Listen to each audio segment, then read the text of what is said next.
let's talk about Nagas. Yeah. I don't know whether it was you or someone else on the show who said that the ancient Nagas that we speak about, the ones that Bhim met when he went to the bottom of that lake, Yeah. and the ones that are mentioned in all the Puranas, etc., were a part of India. I think Praveen Mohan was on the show and he said that there are villages in South India where the village is built on the side of a hillock, and on the top of that little hill, there were these tiny ancient hutments built. And the local villagers believed that those huts were actually the home to Nagas, who were just smaller human beings. Right. Something like pygmies, but they looked like reptilian beings. Someone else told me that they were the ancestors of the modern day snakes we see around. Someone else has told me that they are actually still there, but they're just hidden. Nagas have gone to very hidden parts of the earth. They're still inhabiting. Someone else said they went back to the planet that they came from. I don't even know what the truth is. So I'd like to actually talk about both modern day snakes and their power and Nagas. And the reason I ask you about modern day snakes is because human beings often think that we're the most evolved and most intelligent creatures because we've discovered science. But what if we've not discovered what we even don't know that we've not discovered? And the gauge of intelligence is not necessarily scientific achievement. Maybe there are other formats of science which other animals know about, like whales or snakes or dolphins or dogs. Why is intelligence only related to technology and science? So let's break down Nagas as well as modern day snakes. So Nagas, I cannot say with full conviction that what exactly happened to Nagas, but more or less, yes, they were very powerful reptilian beings, snakes you can call them. And as I mentioned, they do have a lot of occult power and occult abilities they had. And they are very powerful to the extent that they can manifest the various, they could, at least we have texts that mention that they could manifest the various siddhis, that siddhis are the special, powers, for lack of better words, that can come to an individual or a yogi who goes to a very high level. Those they could manifest. Plus, they would often, they get naturally drawn towards beings who have greater power than themselves. That is why even Buddha, by the way, the Buddhist texts mention that when he was meditating, there was a Naga that came and gave him shelter. Okay, Shiva has a Naga around him. Vishnu has sleeps on a snake. Devi has lot of, Ma Tara's iconography will have snakes, tied to her anklets are snakes, her yeas are various things. Okay. So Nagas are basically, let's look at it this way. You can think of them as creatures who had a lot of evolved spiritual knowledge. Certain specific techniques of spirituality. Spirituality is not just a simple one-way track. It is like it's like a tree. The Bhagavad Gita describes spirituality as an inverted tree. Okay, so it's a tree with multiple branches. With so many, there's yoga is there, pranayama is there, tantra is there. In tantra, dakshinachar, vamachar is there, aghora is there. So many devatas are there. It is not at all a one-track thing. It depends. Why is it there? Because there are going to be different types of individuals. These are all parts. So certain specific types of spiritual progress, spiritual paths, the Nagas had absolute mastery of. From the Nagas, we have the Yoga Sutras, the Patanjali's. Patanjali himself was a Naga, it's believed to be. And some of the techniques of yoga come from them to us. It's like they brought this knowledge to the world. I feel, when I study these things, that what they gave is very exclusive and not fit for living, not just yoga. There are other aspects of them. Their knowledge is not fit for the average common human being, because human beings are not yet that evolved to take that kind of a knowledge or execute them. Maybe one or two individuals at some places may have done that, but others do not have the capacity for it. Their techniques are very intense. Sometimes it is possible for an individual to have a Naga as a benefactor also, by the way. Benefactor means somebody who protects you. It can happen through a ritual, or it can happen automatically also. This is exactly what the Naga is doing when he is coming and putting up his hood in front of Buddha, who is meditating for so many days, because there is a higher level spiritual power that is there, so it automatically comes as a protector. The same thing is happening in another format when there is it's not a Naga, but from the current day snakes that we have, they have some kind of a link. Okay. So when that ritual is going on, or any ritual is going on, the snake comes and it does a pradakshina and it moves around without harming anybody. That's very important. And here is the catch. If you get scared of it, that automatically indicates that you do not have that spiritual power to be steady and calm in the presence of that entity or being, or that's naga or snake, etc. Then it is either not going to come to you or it is going to react to you. Okay. So that is what Nagas are. Even today, Naga worship, by the way, happens. In Kerala, there are temples of Nagas. And in the same context, there are certain doshas in horoscopes, in Jatakas, when the grahas that are there in Jyotisha, certain doshas which are called as Naga dosha or Sarpa dosha. Okay. Which, if present in an individual, is going to cause you a lot of friction in life, lot of badhas, sometimes difficulty in conceiving children, getting married, happiness, various things. Okay. So when those are there, it's a standard dictum to get specific rituals and pujas done in specific kshetras in order to calm them down. So Nagas are, at one point, their engagement with our civilization was far deeper. Now, whether Nagas went back to their realm, I personally feel, and I'm just speculating because I have no direct knowledge of this, I personally feel that no, there are still Nagas, but they are more hidden in their own domains and they will not appear to you until you have achieved a certain degree of proficiency. There's a interesting anecdote, a story that comes in, and I had read it in Sri Aurobindo's writings. Once he was meditating. I think he or the mother, who was his spiritual consort, I think she was meditating on Sri Aurobindo, and this meditating on the problem that why is there poverty, and then he goes to a certain realm. Okay, and I'm just telling it as it is written. Okay, goes to a certain realm and then sees that there is a huge amount of wealth kept in that realm, and they ask, but there are Nagas, 2 or 3 Nagas who are guarding that wealth. Okay. And then they ask them that why is not this released to the world, because there are people who suffer from etc. And they say that there's a price for this. There are certain base human instincts, until you overcome them, this will not come to you, which means that poverty is always going to exist. And he writes that down. Any other person would have told me this, I would have perhaps thought that it's his imagination or something. But Sri Aurobindo was a very evolved yogi. Okay, he's not the kind of the mother that to make up something like that. But that also ties with some other colloquial stories that in local languages, in local different parts of India we have, which mentions that Nagas sometimes guard wealths and very rare treasures. It could be a physical treasure. Wealth means there are different categories of wealth in the world. One is the money. Money is the easiest form of wealth, but there are precious gems. There are some kind of hidden stones or things like that. So they may guard those wealth so that it doesn't fall into the hands of undeserving or something like that. See, snakes have this thing. Snakes, there are 2 types. One is the evolved snakes. And then there are the lower category of snakes, which are which are not particularly favored, by the way. For example, we have this, we get from the texts the story that Rishi Kashyapa had 2 wives, Diti and Aditi. And from one, the gods were born, Devatas were born, and from one, the lower beings were born. So one of them had children who were snakes. So one of the things the normal snake has is that snake has jealousy. Jealousy means no.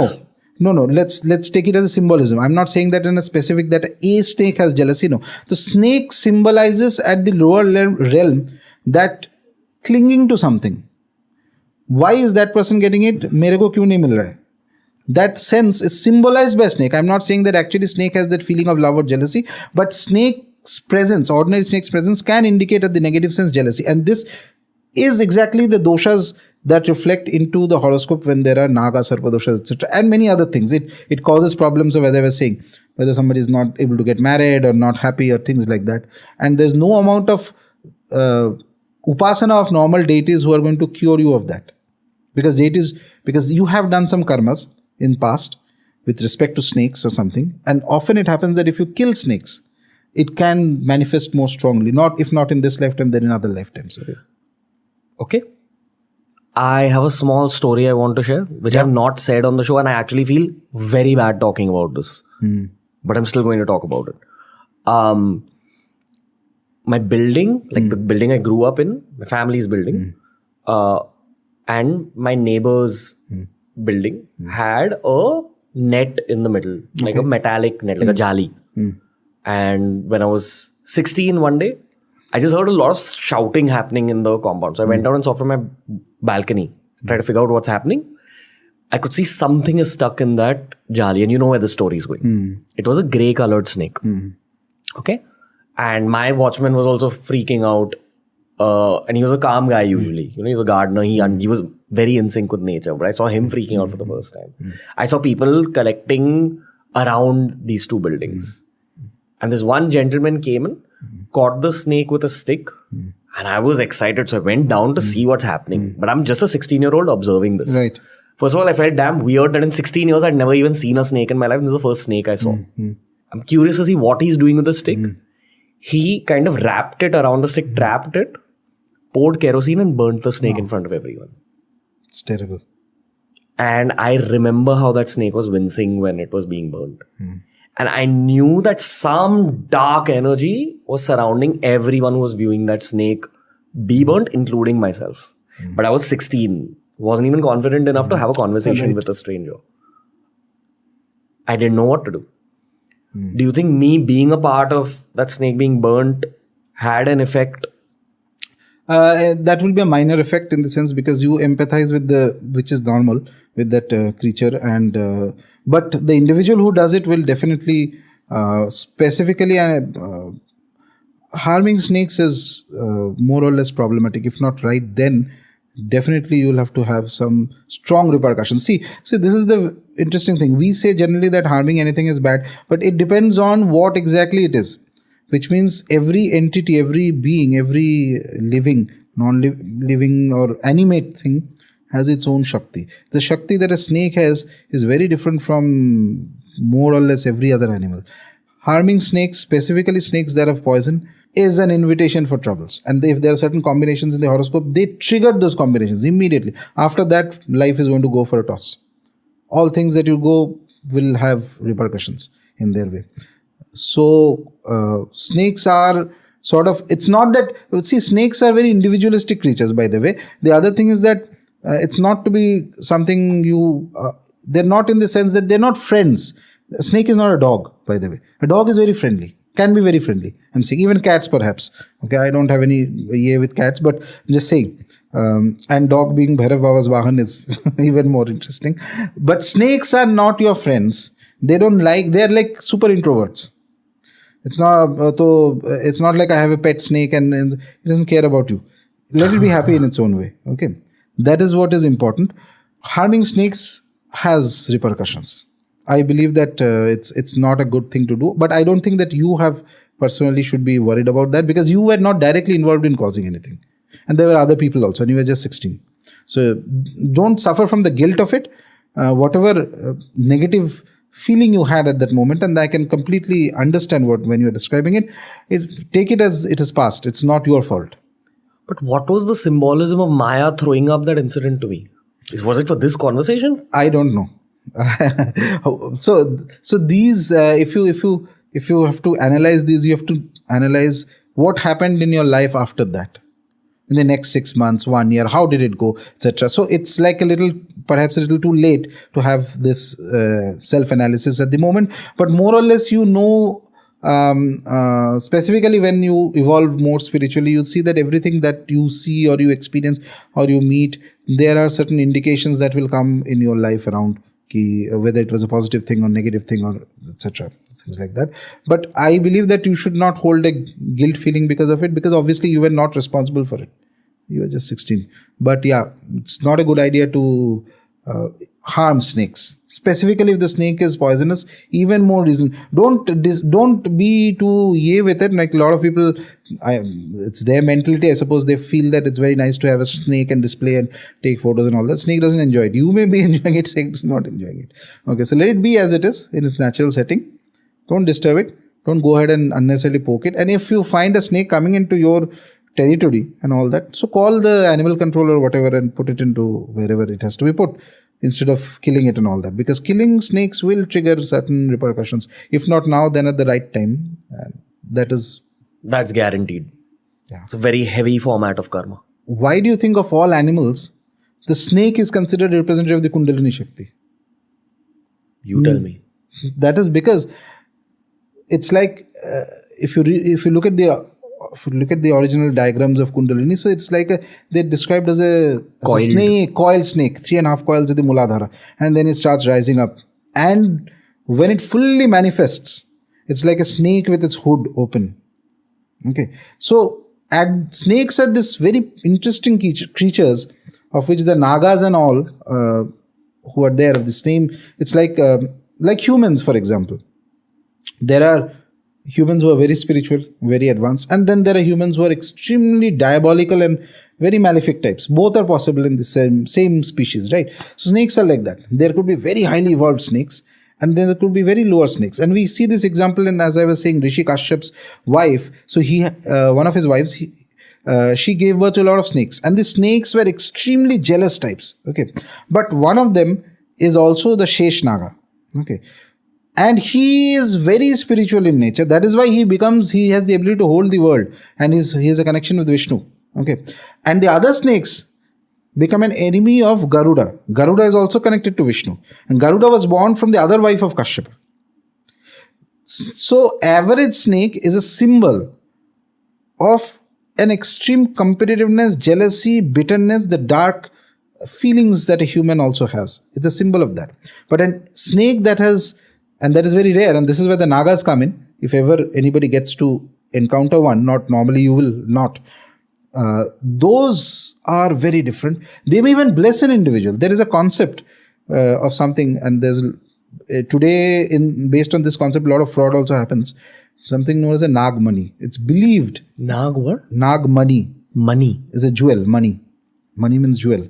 So it's believed that certain Nagas, when they live up to a long time, they develop a certain kind of jewel in their head. Okay. Now, don't go into analyzing this scientifically. Okay, it's not, leave science aside. This is the realm of occult and things that are not normally by the five senses. Okay, so they have this money, and they can shed that money, that specific gem. If an individual gets hold of that gem, it causes an absolutely like going in a lift. Your life is going to change, every aspect. Whether it's material, whether it's spiritual, whether it's everything. Whatever you touch is going to go like rocket speed. This can be found in jungles? No, it's very difficult to find. That's why I say a lot of fraud happens. I know people who have been duped by people claiming that they have found a Nagmani and they'll ask for crores and all that. And a lot of important people who are aware of this concept keep searching for that. But if at all, if anybody finds it ever, I believe that it's possible to find. Obviously, otherwise, whatever lore or story comes in, there's always an element of truth in that. Okay, and given that it is connected to Naga, so if somebody finds a gem like that, it can cause, but it's not at all easy to find. And most of the people you will find that who are selling these things most of them are just frauds. The snakes we see in the modern day, which you see in cities also occasionally. Yeah. They are also spiritual creatures? No, not all. Not all. See, they're animalistic. They can be normal animalistic. They can be completely normal animalistic. And tying it back to that story which I told you of that individual who, that little girl whose voice changed and all that. He was explaining to me. So there are different types of snakes. There are entities that can take the form of snakes. One of the forms they love taking. Okay, and in that. They can bite somebody or they can do something, and that is always a reason behind it why it is there. So there's a specific kriya or mantra which he was doing. He suspected that it is one of those kind of entities, using which you can figure out that is it a normal animal as a snake, as a reptile as a snake, or it is some of the entities that are behaving like a snake, and then do whatever needs to be done. Okay. So again, these things are very difficult for people to believe until they have a direct experience of it, which is perfectly all right if anybody doesn't want to believe. There's no force in this, but strange things happen. Okay. There's a whole mysterious world that's going on as we speak in the background. So if you enjoyed this video, subscribe to TRS Clips for more.